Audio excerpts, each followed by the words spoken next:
Welcome to Planet Shack.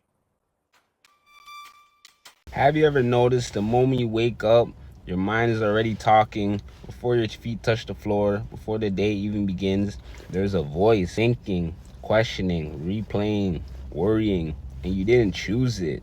As humans, we are almost never not thinking. The only time the noise fades is when you're busy, when you're working, when you're driving. Even driving, the thoughts still creep.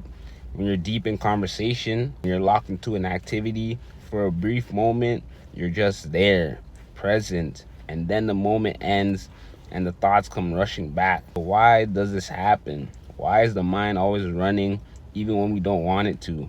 Why do negative thoughts creep in without permission? Thoughts you didn't ask for, thoughts you don't agree with, thoughts that don't even help you. Yet they feel so real, so heavy, so hard to shake. Here's the truth. Your brain wasn't designed for peace, it was designed for survival. Thousands of years ago, thinking constantly kept us alive. What if there's danger? What if I mess up? What if something goes wrong? That's mental noise. That mental noise, that's your brain scanning for threats, even when there are none. In the modern world, there are no predators, but the brain doesn't know that. So it turns everything into a problem. It could be the smallest thing.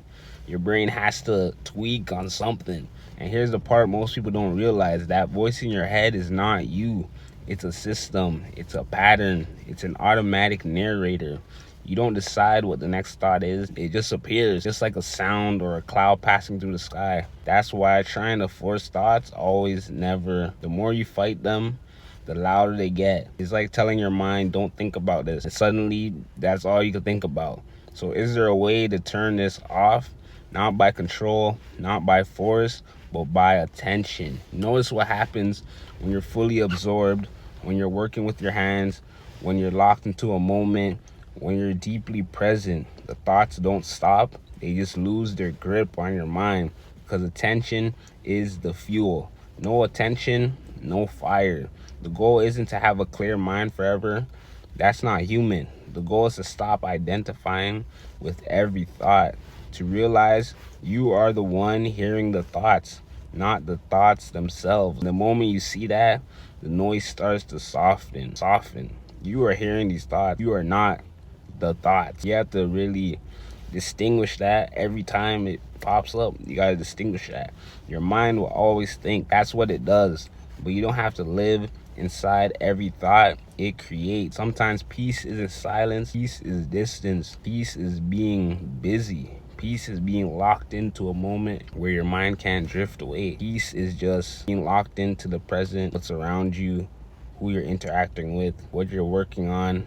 Sometimes that's peace. Sometimes you have to choose your thoughts, positive thoughts. It feels hard. It feels like, why am I thinking so good? Why am I thinking about good things? Like I said, our brain is built for survival. We're looking for danger at all costs. That's how we survive. But this is a new world, and sometimes there's no danger, and your mind still wants to be busy. So yeah, man, stay present, stay busy. If you have negative thoughts, realize you are not your thoughts. These are voices creeping in. Distinguish that.